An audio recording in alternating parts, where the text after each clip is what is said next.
Greetings everyone, welcome to Whiskey Whistle. I'm the host of the show, Mark, and you're watching Whiskey Review number 174. This is Ichiro's malt. It's called Double Distilleries. It is natural color. It's 46% ABV, and it's a blended malt. It's a blended malt. They call it a pure malt. It's a blended malt of two distilleries, which are Hanyu, which is no longer around. They closed in 2004. And Chichibu Distillery, which opened in 2008. And anyway, so a mix of these two. Double Distilleries, I believe they call it that because they want to show especially the Hanyu character and how it mixes with the Chichibu. Other than that, this is something that maybe came out in 2010, although I have a feeling that this is still a regularly released whiskey. It's a regularly released whiskey, so this actually may be released every year using the current stocks of Chichibu, which would now be, I guess, around about 9 years old. Anyway, excuse me. So let's give it a whiff. We will smell it, then we're going to taste it. We'll talk about the finish. We will give it a score, the patented WhiskyWhistle whiskey score. Nobody else does that. and then we'll have a few parting words before I say goodbye. If you haven't subscribed yet, you can do so right over here. And please watch to the end of the review. And if you haven't found me on Twitter yet, check out WhiskyWhistle on Twitter. I probably put up about 4 postings per day, 2 or 3, 4 tweets per day on Twitter. Instagram maybe about 3 or 4 a week. WhiskyWhistle Instagram. And Facebook, probably about the same, about 2 or 3 per week on Facebook. So check out that, please. All right, the nose now.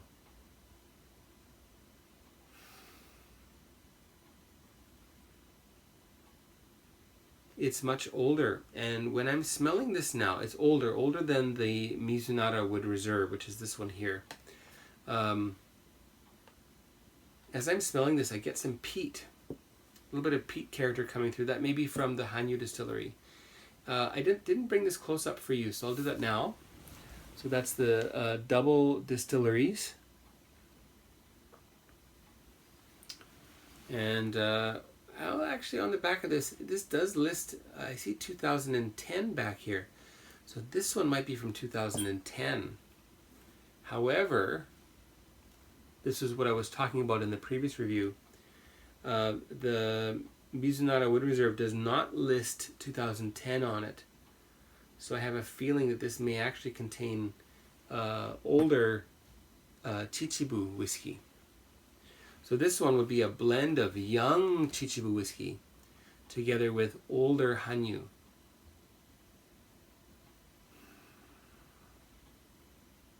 And when I smell it, I'm really noticing the older stock here.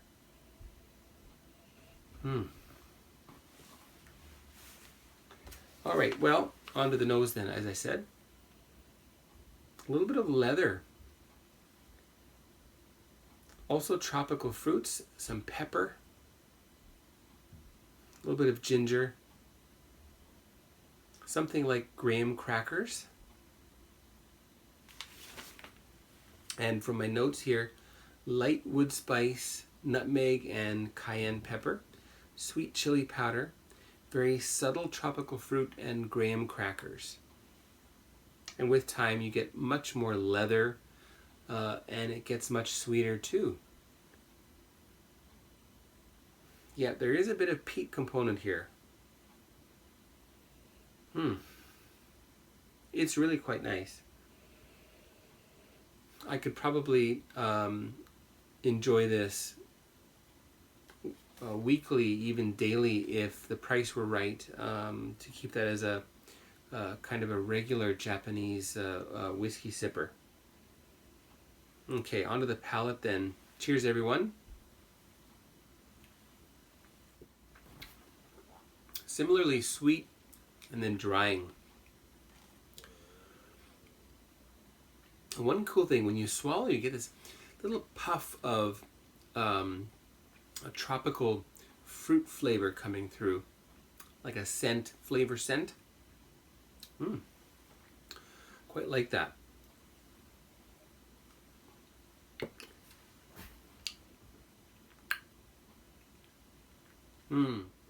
Much fruitier on the second sip. What am I tasting here? Lychee. Some lychee nut, lychee fruit, dried mango, maybe a little bit of papaya. There's a really unusual fruit in there. What is that? It's not a dried fruit. Very interesting.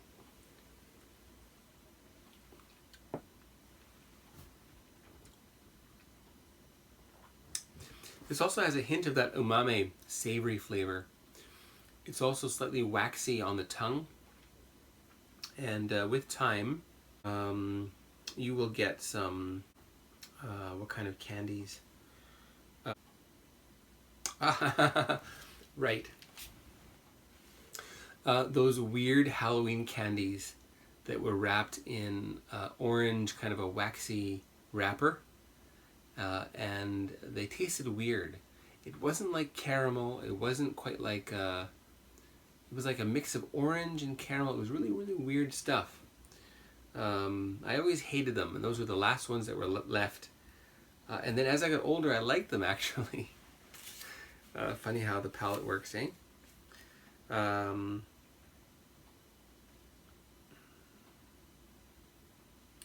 can't read that. I don't know what I write sometimes.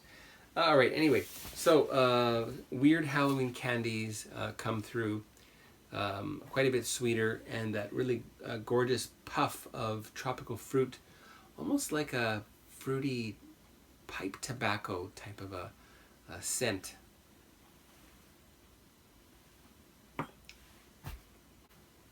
And the more I drink this, the more I like it. Oh. Finish, I'm writing here, really, really long, very flavorful, slightly dry, and there's just a big fruitiness. And the graham cracker is still there too. And again, that fruit is kind of like a hookah, you know, the cherry or other fruit flavored tobacco product that is basically like chill filtered through cold water before you breathe it in. Interesting. Really, really lovely flavor.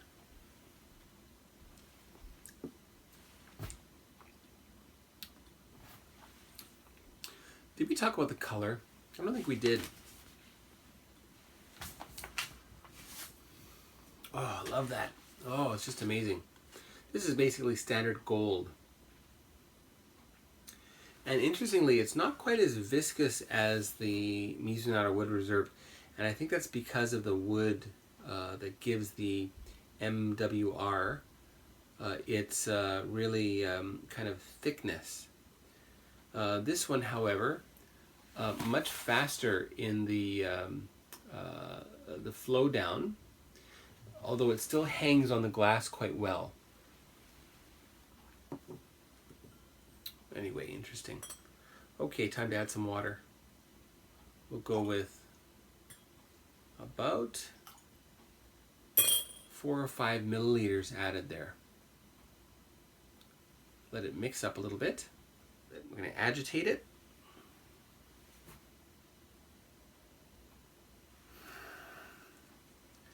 And I really notice,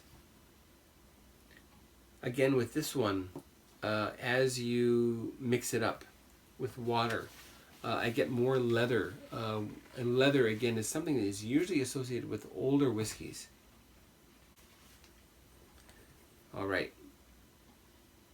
And I write here, more alluring, icing sugar glazed marmalade. Icing sugar glazed marmalade cake. Oh yeah, there's that icing sugar. Yeah, you got to let it kind of sit for a little while before all of the flavors really come out. And I also wrote here wood fires. And big sweet melon and spice cake. And that's something that you find here in Asia. I'm not sure which country that's popular, that kind of melon flavored cake. Yeah, a bit of melon there. All right, onto the palate. Cheers again. It becomes very subtle. Still quite spicy. A little bit of astringency. Vanilla and citrus are well balanced here. Tropical fruits again. And there is an ethereal quality here.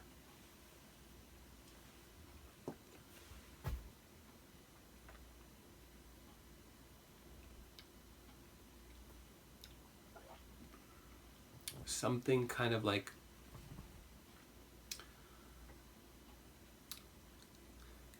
the pinnacle of whiskey. Something that really, you can't quite place your finger on it. And it builds and builds. And it kind of just presents itself as this enigmatic, unusual, deep, rich flavor. And I've noticed that only once before in a spirit, and that was a cognac, in fact.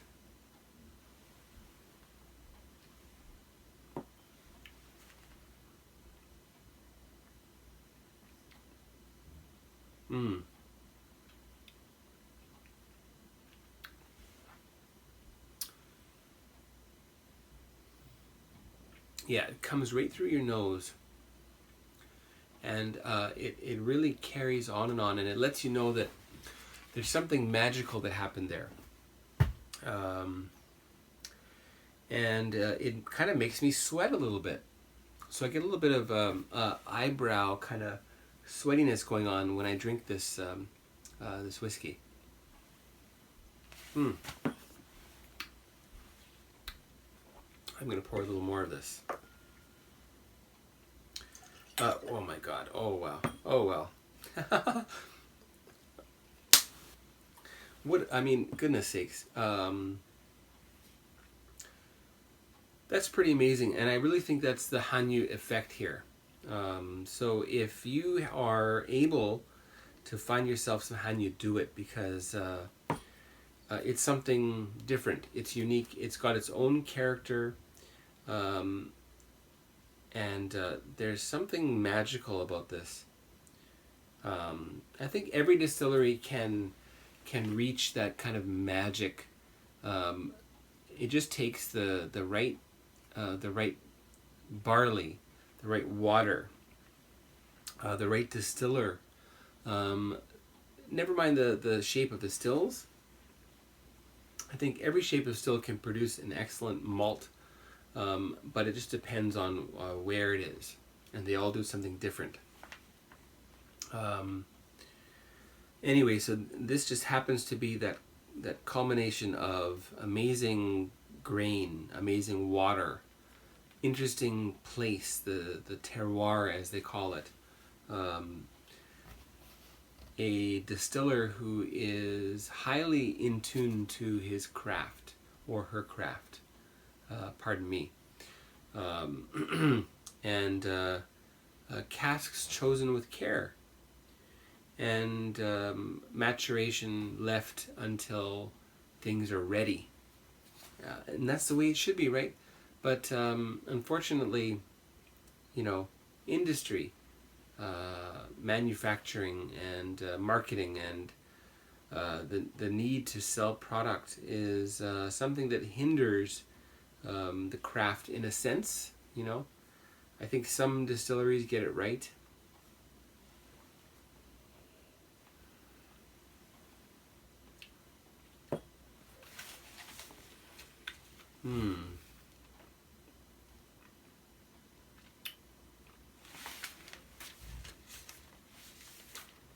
Now, if you want to experience this ethereal quality,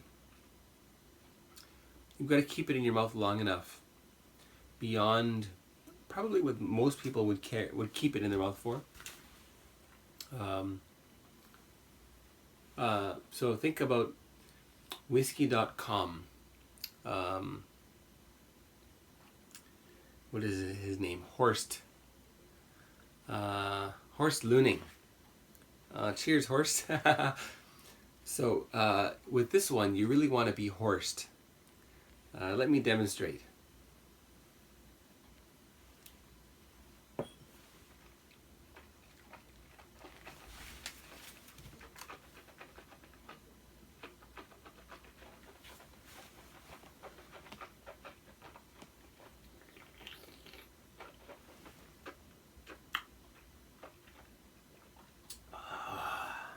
That's my impersonation for you. Oh yeah. It's just this great balance of all the flavors, and you know, the 5 or 6 flavors that your mouth is tuned into. Anyway, all those are really well in balance here, and boy, God, the sweat. Okay, so it makes me sweat. That's what I'm trying to say. The ethereal quality carries on, and there's a hint of peat that comes through in the finish here as well.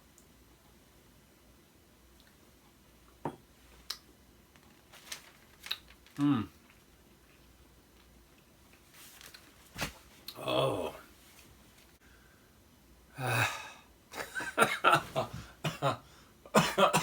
Oh man. Oh my goodness. Okay, so what can I say about this? It's something special, and I think oddly enough, there's been some websites who give this a lower score than I would expect. And I think they're focusing on the 2-year-old whiskey that's in this. So, you know, like, so what? Who cares if it's got 2-year-old whiskey in there? This is Japan. The climate's different. And then you've got the Hanyu, which is the backbone of this whiskey, carrying through here. So,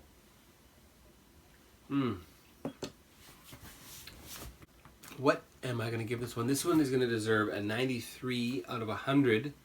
That's the WhiskyWhistle whiskey score for Ichiro's Malt, Double Distilleries. Hope you enjoyed that one. Yes, I'm a little bit on the quirky side, and I hope you like that. If you don't, you know what? There's lots of other channels out there. And if you enjoyed the show, well, please subscribe. You can click the link here, or wait for the little YouTube effects that are coming up soon. Subscribe, like it. Why not leave a comment? Tell me what you think of Ichiro's Malt Double Distilleries. And we will see you next time for something Danish. Okay, take care now. Goodbye.